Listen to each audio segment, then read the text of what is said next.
खूप मोठा घट आहे या विश्वामध्ये तयार केलेला आणि हे घटामधलं अमृत तुमच्यापर्यंत पोहोचवण्याचे काम करणारे हे तुमचे शिक्षक आहेत. लक्षात हा दुवा आहे तुमच्यामधला. त्या अमृतरूपी घट जो आहे त्यातलं अमृत काढून तुमच्यापर्यंत पोहोचवण्याचं काम आदरणीय शिंदे सर असतील, आमचे मित्र नवले सर असतील, हे तुमच्यापर्यंत पोहोचवण्याचं काम करतात. आत्ताच 5 सप्टेंबरला शिक्षक दिन झाला.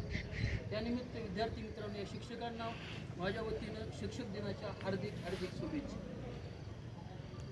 विद्यार्थी मित्रांनो, तुम्हाला सिकंदर माहिती आहे का? सिकंदर राजा नाव तरी ऐकलं असेल. या सिकंदरानं मनाशी ठाम निश्चय केला होता की मला जग जिंकायचं. आणि हा ज्या वेळेस एखाद्या राज्यावरती आक्रमण करायला जायचा, समजा तो समुद्र मार्गाने आक्रमण करण्यासाठी निघाला, ज्यावेळेस त्याच्या जहाज जे आहेत समुद्राच्या किनाऱ्यावरती यायचा, सगळं सैनिक त्याचं खाली उतरायचं, त्यावेळेस त्या आपल्या असणाऱ्या सगळ्या जहाजात पेटून देतो, राख करून टाकायचा जहाज. का करत असेल बरं, कोण सांगेल? जहाजात पेटून देत होता तो. का पेटून द्यायचा? याचे जे सैनिक आहेत, या सैनिकांच्या मनामध्ये यत्किंचित एक सेकंद एवढा सुद्धा भ्रम असा नसावा की आपल्याला माघारी जाण्यासाठी थोडासा मार्ग शिल्लक आहे. जहाजात जाळल्या याचा अर्थ सैनिकाच्या मनामध्ये एक विचार निर्माण व्हायचा की आता परतीचे मार्ग सगळे बंद झालेले आहेत, आपल्याला परत माघारी जाता येणार नाही. एक तर आपल्याला लढावं लागेल, नाहीतर मरावं लागेल. मग असं मरण्यापेक्षा लढायचं असं की जिंकायचं. विद्यार्थी मित्रांनो, आपल्या आयुष्यामध्ये सुद्धा असे परतीचे मार्ग भरपूर असतात. माझ्या वडिलांनी खूप संपत्ती कमवलेली आहे, आम्हाला जमीन खूप आहे. असे जर परतीचे मार्ग तुमच्या आयुष्यामध्ये असतील तर तुम्ही आयुष्यात कधीच यशस्वी होणार नाही. लक्षात ठेवा. एका यशस्वी स्पर्धकाला एक प्रश्न विचारला गेला की तुमच्या यशस्वीरित्या तुम्ही यशस्वी जे झालाय सक्सेस, या सक्सेसच्या मागचं गमक काय आहे? त्यावेळेस त्याने सांगितलं, एका वाक्यामध्ये उत्तर दिलं, मी थांबलो नाही. तुम्हाला जर यशाचं शिखर गाठायचं असेल ना, तर त्या स्पर्धकाचं उत्तर सगळ्यात महत्त्वाचं आहे, मी थांबलो नाही. आणि तुमच्या आयुष्यामध्ये तुमच्या मनामध्ये जे काही परतीचे मार्ग तयार झालेत ना, ते सगळे तोडून टाका. आता तुम्हाला संतोष खाडे एक विद्यार्थी माहीत असेल, ऊसतोडी कामगाराचा मुलगा. ग्रॅज्युएशन कंप्लीट केल्यानंतर पुण्याला अकॅडमी जॉईन केली आणि MPSCचा अभ्यास करायला लागला. विद्यार्थी मित्रांनो, MPSC करण्यासाठी त्या ठिकाणी आलेले जे काही विद्यार्थी होते, हे सगळे जे विद्यार्थी होते याच्यामध्ये काही श्रीमंत होते, काही गरीब होते. आता जे श्रीमंत विद्यार्थी होते ते विकेंडमध्ये एकदा तरी चित्रपट बघायला जायचे, कुठेतरी फिरायला जात होते. पण हा विद्यार्थी कुठेही फिरायला जात नव्हता, कारण त्या विद्यार्थ्यांच्या मनामध्ये परतीचे मार्ग होते. आपल्या वडिलांची इस्टेट भरपूर आहे, जरी आपण सक्सेस नाही झालो तरी उद्या आपण जाऊन ते काम करू शकतो. संतोष खाडेचे आई वडील ऊसतोड कामगार होते. ऊसतोड करत असताना गाडीमधून पडून वडिलाचा पाय मोडला होता आणि मोळ्या वाहून वाहून आईचा खांदा सडलेला होता. तो विद्यार्थी सांगतो, ज्या वेळेस माझ्या मनामध्ये निगेटिव्ह विचारायचा, माघारी जायचा विचारायचा, ज्या वेळेस पहाटे उठल्यानंतर पुन्हा झोपावंसं वाटायचं, त्या वेळेस मला माझ्या आईचा सडलेला खांदा माझ्या डोळ्यासमोर दिसायचा आणि माझी झोप उडून जायची. आपल्या आई वडिलांचं जे दुःख आहे ना, ते दुःख ज्या विद्यार्थ्यांच्या मनामध्ये घर करून आलेलं असतं ना, ते विद्यार्थी कधीच थांबत नाहीत. हर एक पतंग जानती है अंत में कचरे में जाना है, लेकिन उससे पहले आसमान आहे. विद्यार्थी मित्रांनो, एक दिवस सर्वांनाच मरायचं आहे, पण पतंग कोण शिकायचंय? पतंग तुम्हाला माहिती, पंचमी वगैरे संपल्यानंतर तुम्हाला कुठेतरी उकिरड्यामध्ये पडलेला दिसतो, पण लेख लक्षात घ्या, उकिरड्यामध्ये पडण्याच्या अगोदर गगनचुंबी आकाशाला तो भेट देऊन आलेला असतो. आपल्या आयुष्यामध्ये सुद्धा आपल्याला ते सक्सेस गाठायचे लागते. एक विमान आहे, एक रॉकेट आहे, दोघे आकाशात उडतात. पण विमानानं त्या रॉकेटला विचारलं की बाबा, मी सुद्धा आकाशामध्ये उडतो, आकाशामध्ये उडतो, पण मला जास्त उंची गाठता येत नाही. तू कितीतरी उंचावरती खूप खूप खूप वातावरणाच्या बाहेर जो क्लिक केला, कसं काय शक्य झालं तू? त्यावेळेस रॉकेट म्हणलं जाऊ दे ना, काय करायचं तुला, तुझं तू काम कर, माझं नाही म्हणलं. विमान म्हणलं मला उत्तर पाहिजे, तू एवढी उंची कसं काय गाठू शकतो? मला सुद्धा तेवढी उंची गाठायची आहे जेवढी तू गाठतो. हेलिकॉप्टर रॉकेट त्याला सांगत तुला काय करायचं बाबा, माझं मी काम करतोय ना. नाही नाही मला सांगत म्हणलं. शेवटी विमान ऐकायला तयार नव्हतं आणि रॉकेटला सांगणं भाग पडलं. रॉकेटचं जे उत्तर आहे थोडं हास्यास्पद वाटण तुम्हाला विचारते मित्रांनो, पण तेच आपल्या आयुष्यामध्ये सक्सेस होण्याचं सगळ्यात मोठं गमक आहे. विमान विचारलं सांग मला तू एवढ्या उंचावरती झेप कशी घेऊ शकतो? त्यावेळेस रॉकेटनं सांगितलं आकाशामध्ये उंचावरती जर झेप घ्यायची असेल ना, खाली बुडाला आग लावून घ्यावी लागते. ही आग जी आहे विद्यार्थी मित्रांनो, ही तुमच्या ध्येयासाठी आग आहे. आता मला सांगा विद्यार्थी मित्रांनो, आज तुम्ही पुन्हा ध्येय ठरवलंय का? भविष्यामध्ये मला हे बनायचं असं ठरवलंय का कोणी? सर आपल्या विद्यार्थ्यांचे जपानच्या विद्यार्थीमध्ये हाच फरक आहे. जपानचा 5व्या 6व्या वर्षाचा मुलगा सांगतो की मला हे बनायचंय, म्हणजे वयाच्या 5व्या 6व्या वर्षी त्याने आपलं ध्येय ठरवलेलं असतं. पण आपली मुलं ग्रॅज्युएशन झालं तरी ह्या मुलांना माहिती नसतं की आपल्याला काय बनायचंय. बघा मी समजा तुम्हाला आता खाली नेलं रस्त्यावरती आणि तुमची रनिंगची स्पर्धा घ्यायची, मी सांगितलं चला सगळ्या विद्यार्थ्यांना मी रस्त्याला उभा केलं आणि मी म्हटलं हा पळा, तुम्ही लागला पळायला, काही अंतर पळून गेले, पण तुम्ही विचार करा ना आपल्याला सर पळा म्हणले, पण कुठपर्यंत पळायचंय सांगितलंच नाही. तुम्ही पळताल का पळणार नाही? काळे कारण तुम्हाला टार्गेटच नाही ना. मला कुठपर्यंत पळायचं हे टार्गेट दिलंय का? तुमचं आताचं शिक्षण तसंच आहे. जर तुम्ही जर ध्येय ठरवलं नसेल ना, तुम्ही पळू शकणार नाही. तुम्ही संत गतीने चालाल किंवा थांबाल सुद्धा कदाचित. म्हणून आज ठरवा, कारण हे काही 10वीचे विद्यार्थी आहेत आपल्या आयुष्यामध्ये पहिला टर्निंग पॉईंट हे 10वीचं वर्ष असतं.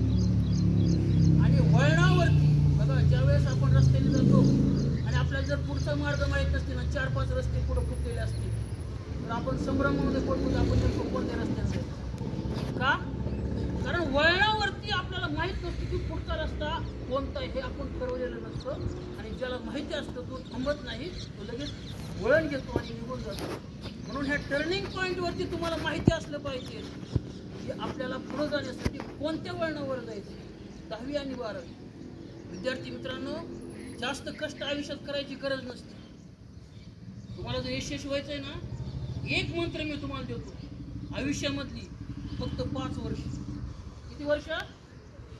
आयुष्यामधले 5 वर्ष गाढवासारखं काम करा. आयुष्यामधले 5 वर्ष गाढवासारखं काम करा, पुढचं आयुष्य तुम्ही राजासारखं करा. एक गोष्ट लक्षात ठेवा,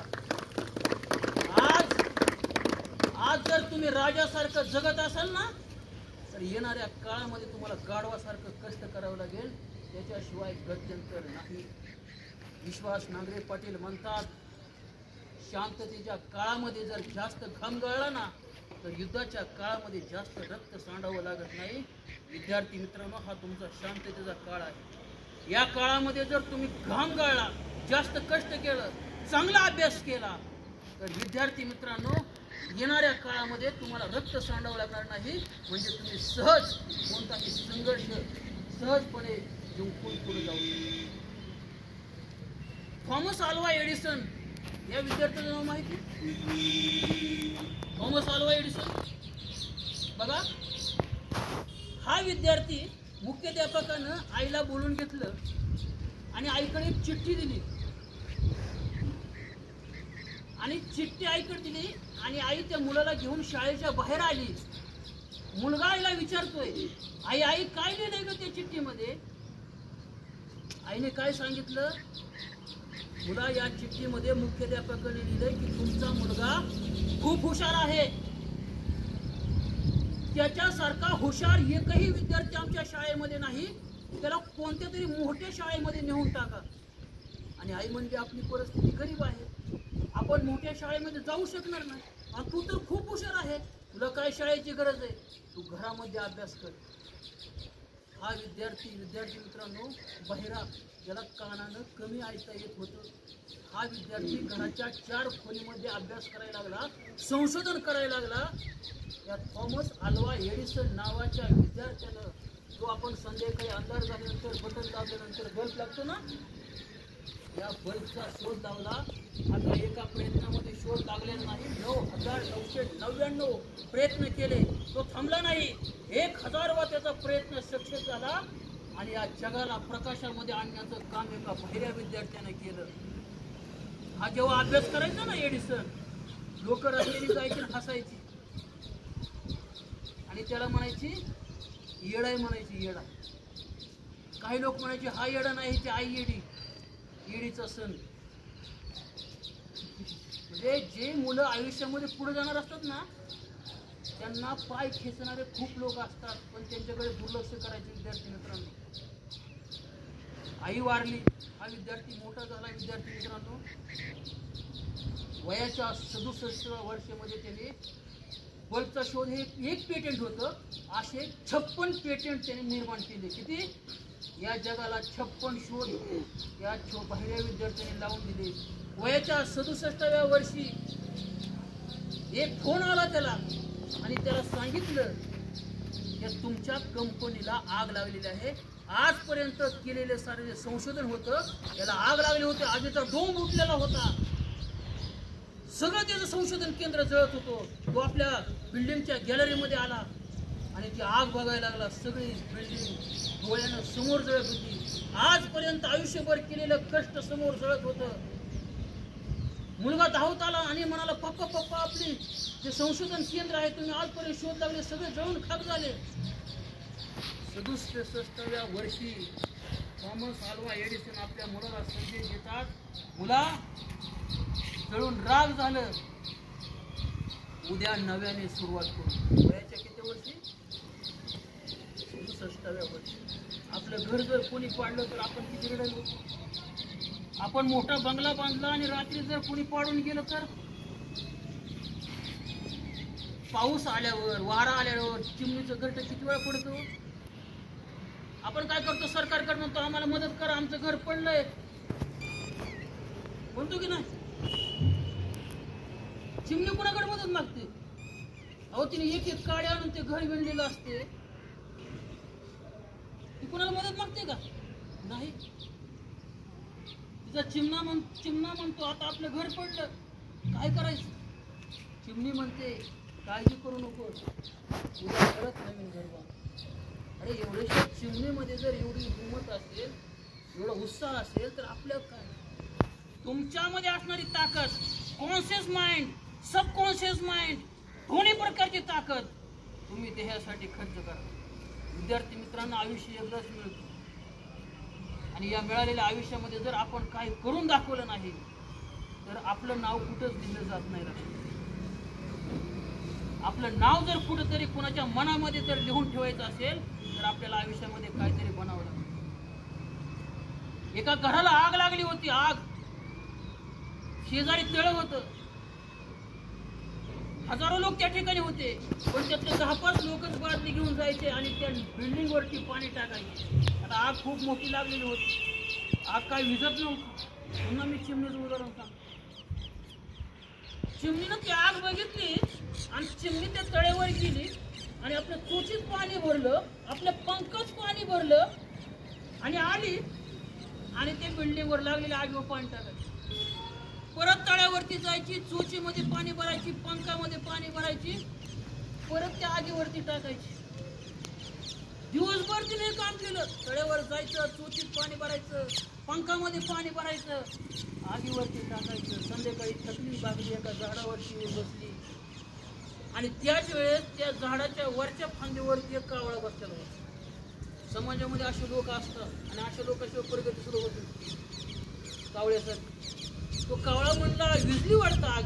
त्यावेळेस चिमणी म्हणली, अरे कावळ्या, मला माहित होतं माझ्या चोचीतल्या पंखाच्या पाण्यानं आग विझणार नाही, पण काहीच न करता हातावर हात धरून बसणं सुद्धा योग्य नाही, म्हणून मी ते काम करत होतो. बघा विद्यार्थी मित्रांनो, जिथं चिमणीला माहिती की हे लक्ष आपण कधीच पूर्ण करू शकणार नाही, तिथं सुद्धा चिमणीनं काय केलेत, प्रयत्न केले. तुमच्या आयुष्यामध्ये असं कोणतं लक्ष आहे की जे तुम्ही पूर्ण करू शकणार नाही? कोणतंही लक्ष तुम्ही पूर्ण करू शकाल, फक्त तुमच्यामध्ये ती जिद्द आणि चिकाटी असली पाहिजे. शेवटी कावळ्यानं आणखी एक प्रश्न विचारला ती चिमणीला की तू जे हे महान काम केलेलं आहे याचं बक्षीस तुला काय मिळणार आहे? त्यावेळी चिमणी म्हणाली, अरे कावळ्या, प्रत्येक काम बक्षीसाठी नसतं करायचं, काही काम नावासाठी सुद्धा करावी लागतात. त्यावेळेस कावळा इतका हसला, अरे तो एक काम केले आणि तुझं काय नाव होणार आहे? त्यावेळेस चिमणीने जे उत्तर दिलंय ना, ते जर तुम्हाला आवडलं तर जोरदार टाळ्या वाजवायची.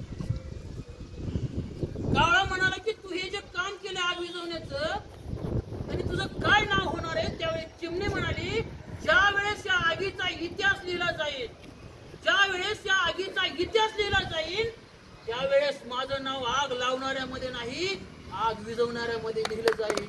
आग विझवणाऱ्यामध्ये टार्गेट सेट करा, परतीचे मार्ग तोडून टाका. आजचं भाषण हे तुमच्या आयुष्यामधलं असं भाषण ठरलं पाहिजे की येणाऱ्या काळामध्ये संघर्ष करण्याची ताकद तुमच्यामध्ये निर्माण झाली पाहिजे. फक्त सरांनी बसवलंय आता ऐकावंच लागेल या विषयाने ऐकू नका. बोध घ्या, तानाजी मालुसरे धारार्थी पडलेत आणि आपला मोरक्या धारार्थी पडला, सगळं सैनिक पळत जायला लागलं. कुठं? जिथून ते चढून आलं होतं. कोंढाणा किल्ल्यावर चढण्यासाठी दोर बांधलेले होते.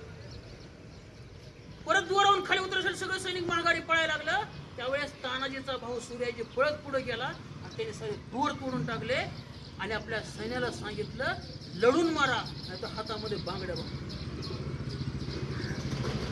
आता सैनिकामध्ये एकच पर्याय शिल्लक होता, कोणता? लढण्याचा. परतीचे मार्ग काय केले होते? तोडून टाकले होते.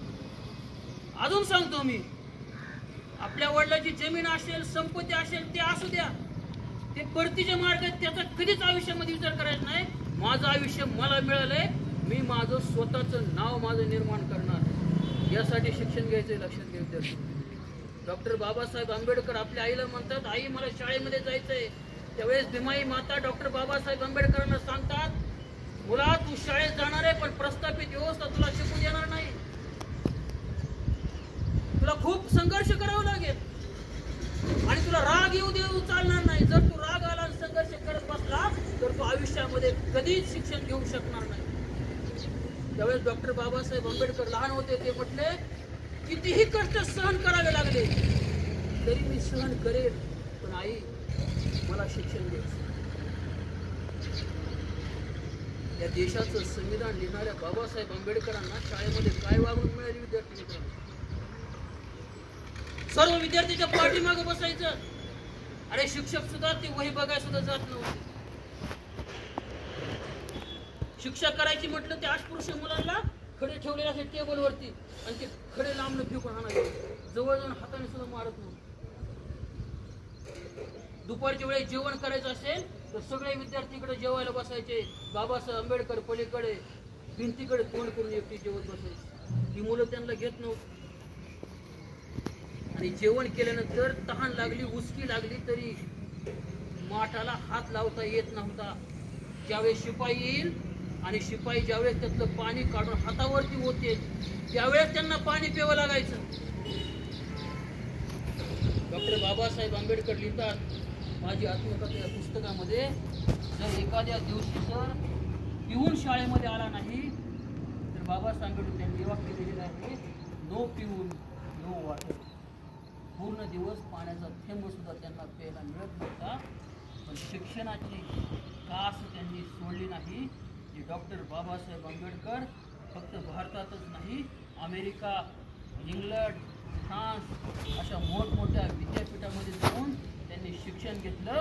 म्हणून आज जगामधील सगळ्यात मोठं विद्यापीठ कोलंबिया विद्यापीठ, या विद्यापीठाच्या प्रवेशद्वारामध्ये डॉक्टर बाबासाहेब आंबेडकरांचा पुतळा ज्ञानाचं प्रतीक म्हणून उभा केलेला आहे. डॉक्टर बाबासाहेब आंबेडकर म्हणायचे, education is the window of world. शिक्षण ही जगाची खिडकी. विद्यार्थी मित्रांनो, तुम्हाला जर जगाकडे जायचं असेल, जगापर्यंत पोहोचायचं असेल तर एकच रस्ता, एकच मार्ग आहे, ते म्हणजे शिक्षण. शिक्षण हे वाघिणीचं दूध आहे आणि हा दूध जो पेईल तो गुरगुरल्याशिवाय राहणार नाही. तुमच्या अंगामध्ये ताकद आहे ना, ही ताकद तुम्हाला कुठपर्यंत नेणार आहे? जास्त दूर नेणार नाही, पण तुमच्या मेंदूमध्ये जी ताकद आहे ना, तुम्हाला उंच शिखरापर्यंत, तुमच्या यशस्वीतेपर्यंत नेहून ठेवल्याशिवाय राहणार नाही. विद्यार्थी मित्रांनो, मुलींसाठी एक महत्त्वाचं उदाहरण सांगतो. मलाला युसुफजई, पाकिस्तान मधली विद्यार्थी. स्वांत प्रांत जो पाकिस्तान मध्ये आहे, या प्रांतामध्ये ती राहत होती. तालिबानी अतिरेक्यांनी शाळेवरती हल्ला केला. 400 विद्यार्थी मारले, शाळेमध्ये घुसून अतिरेक्यांनी मारले. मुलींची शाळा बंद झाली. पालक मुलींना शाळेत पाठवायला तयार नव्हते. पण मलाला युसुफजई आपल्या आईला म्हणायची, वडिलाला म्हणायची, मला शाळा शिकायची, काही झालं तरी मला शाळा शिकायची. आता मुलीच्या हट्टा पुढं वडिलांना समजून घ्यावं लागलं. पालकांची संघटना तयार झाली आणि काही विद्यार्थ्यांना गुपचूप एका छोट्या बसमधून शाळेला पोहोचवण्याचं त्यांनी निश्चय केला. आणि ही बातमी तालिबानी अतिरेक्यांना कळली की काही पालकांनी मुलींना शाळेमध्ये पाठवले. हे अतिरेकी त्या बसमध्ये चढले. त्यांना माहित होतं की मलाला युसुफजई नावाची मुलगी आहे आणि तिने मुलींना प्रेरित केले शिक्षणासाठी. त्यावेळेस ते विचारतात, मलाला युसुफजई कोण आहे? तिनं सांगितलं नाही, पण शेजारच्या मुलीनं तिच्याकडे नजर फिरवली. तिच्यावर 2 गोळ्या झाडल्या. एक गोळी डोक्याला घासून गेली, दुसरी खांद्याला लागली. मलाला युसुफजई बेशुद्ध पडली. तिला पाकिस्तानच्या हॉस्पिटलमध्ये नेलं. नंतर तिला इंग्लंडला नेण्यात आलं. विद्यार्थी मित्रांनो, ही मलाला युसुफजई आपण मामाच्या गावाला जातो ना, की ज्यावेळेस आपल्या मामाच्या गावाला जायला निघायची, त्या वेळेस आपण म्हणतो ना आईला, त्या पिशवीमध्ये माझा पाऊंडचा डबा ठेव, फेअर अँड लवली ठेव, लिपस्टिक ठेव. का आता बाहेर जायचं म्हणलं सजावं लागेल ना. मलाला युसुफजई आपल्या आईला सांगायची, आई ही माझी 2 पुस्तकं पिशवीमध्ये. पुस्तकावरती प्रेम करणारी मला. सगळ्यात जास्त प्रेम कशावर करायचंय? पुस्तक. ते सुधरवतं तुमचं मस्तक, ते होऊ देत नाही तुम्हाला कुणाचं हस्तक. आणि पुस्तक वाचल्यामुळे तुम्ही कुणाच्या पुढे होऊ शकत नाही नतमस्तक. म्हणून वाचायचं पुस्तक. आणि ज्या वेळेस मलाला युसुफजईवरती उपचार केले, ती शुद्धीवरती आली. पत्रकार प्रश्न विचारतायत, तुम्हाला गोळ्या लागल्या, भीती वाटत नाही का? ती म्हणली, नाही, मला एक गोष्ट जाणवली आहे, एक अतिरेकी गोळीला घाबरत नाही, अतिरेकी बॉम्बला घाबरत नाही, पण अतिरेकी विद्यार्थ्यांना घाबरतो, हे माझ्या लक्षात आले. कारण त्यांना माहिती, हा विद्यार्थी जर घडला आणि पुढे गेला तर आपल्याला धोका निर्माण करू शकेल. या मलाला युसुफजईला वयाच्या 17व्या वर्षी नोबेल पुरस्कार मिळाला. विद्यार्थी मित्रांनो, हा नोबेल पुरस्कार जगामधला सगळ्यात मोठा पुरस्कार आहे. उडत्या पाखरांना परतीची तमान असावी, नजरेत सदा नवी दिशा असावी. अरे घरट्याचं काय बांधता येईल केव्हाही, पण क्षितिजा पलीकडे छेप घेण्याची जिद्द असावी. अरे आयुष्यामध्ये आयरन झाला तर घाव सोसायला शिका, आणि आयुष्यामध्ये हातोडा झाला तर घाव घालायला शिका. पण कधी सुद्धा असं म्हणू नका की माझं आयुष्य इतकं संपलंय, इतकं शिल्लक राहिलंय. जे शिल्लक राहिलंय ना, त्याच्यामध्ये मी काय करू शकेल हे लक्षात घ्या. हे मत सोचना की जिंदगी में कितने पल है, ये सोचो कि हर पल में कितनी जिंदगी है. कोशिश करने वाले जो होते हैं ना, कोशिश करने वाले जितना छोड़ देते हैं ना, कोशिश करने वालों को उतना मिलता है. अगर जिंदगी में जीतना है ना, तो कोशिश करनी चाहिए. शेवटचं उदाहरण तुम्हाला सांगतो. या ठिकाणी सर आलेले आहेत, आपल्या भारताचे राष्ट्रपती APJ अब्दुल कलाम. विद्यार्थी मित्रांनो, नावाड्याचा मुलगा, नाव चालवायचे, शिक्षणाला पैसे नव्हते. बरेच विद्यार्थी शिक्षणाचं परिस्थितीचं भांडण करतात, आमची इकॉनॉमिक सिच्युएशन चांगली नव्हती म्हणून आम्ही शिकू शकलो नाही. परिस्थितीचं भांडवल करणारा विद्यार्थी आयुष्यात कधी यशस्वी होऊ शकत नाही, लक्षात घ्या. हा विद्यार्थी सकाळी उठल्या रेडिओमध्ये पेपर विकायचा, आणि पेपर विकल्यानंतर जे पैसे मिळायचे त्याच्यावरती शाळेची फी भरायची. नावाड्याचा मुलगा देशाचा राष्ट्रपती झाला.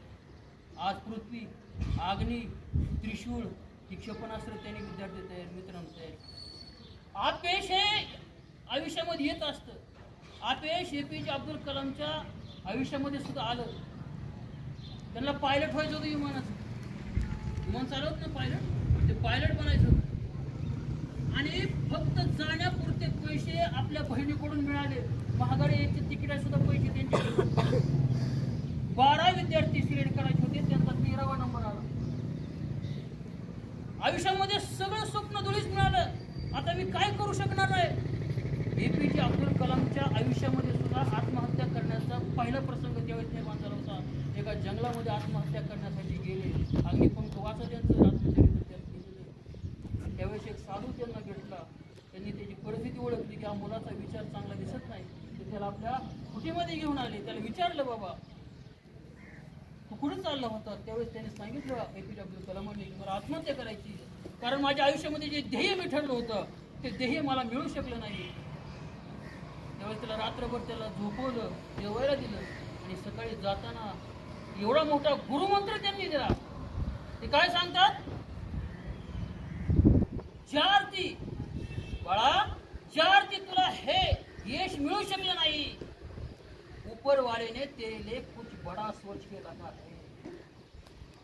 हे खूप छोटं होतं आणि ईश्वरानं तुझ्यासाठी काहीतरी मोठा विचार केलेला आहे. ते तुला मिळणार आहे, म्हणून हे तुला मिळालं नाही. आपल्या आयुष्यात जर आपल्याला एखादी गोष्ट नाही मिळाली, खचून जायचं नाही. एक लक्षात ठेवायचं, याच्याही पेक्षा मोठं काहीतरी आपल्याला प्राप्त होणार आहे. पायलट होण्याचं स्वप्न बघणारे APJ अब्दुल कलाम भारताचे राष्ट्रपती झाले, 3 दलाचे प्रमुख झाले. हवाई दल, भूदल, नौदल. ज्यावेळी म्हणून पायलट व्हायचं होतं ना, त्या दलाचे प्रमुख झाले. असफलता एक चुनौती है, उसका स्वीकार करो. बाबासाहेब आंबेडकर लढले, APJ अब्दुल कलाम लढले का? किती संघर्षाने पण हटले नाहीत, कारण ते सूर्य होते. सूर्य कोणाच्या तळ हातानं झाकत नाही आणि सह्याद्री किती टाकलं तरी, किती जरी ताकद लावली तरी कोणाच्या बापाला वाकत नाही. इतकं खंबीरपणा विद्यार्थी मित्रांनो आयुष्यामध्ये. तुम्हाला जिंकायचंय ना, मंजिलें उन्हीं को मिलती है जिनके सपनों में जान होती है. सिर्फ पंख होने से कुछ नहीं होता, उड़ान तो हौसलों से होती है. हौसला जिगर तुमच्यामध्ये निर्माण करा. आजपासून ठरवा, मला आयुष्यामध्ये हे बनायचंय आणि केवळ तेच उद्दिष्ट समोर ठेवा आणि तुम्ही आयुष्यामध्ये यशस्वी झाल्याशिवाय राहणार नाही. येणाऱ्या 10-15 वर्षानंतर तुम्ही मला येऊन सांगा, दवणे सर आम्ही तुमचं भाषण ऐकलं आणि त्या दिवशी माझं ध्येय मी ठरवलं आणि मी माझं ध्येय पूर्ण केलेलं आहे. मला येऊन तुम्ही सांगा. त्यावेळेस मला सुद्धा वाटेल की आपण दिलेलं छोटंसं भाषण विद्यार्थ्यांच्या आयुष्यामध्ये परिवर्तन करून गेलं. माझं हे भाषण, माझ्या शरीरामधून निघलेला घाम फक्त व्यर्थ जाऊ देऊ नका, एवढी विनंती करतो आणि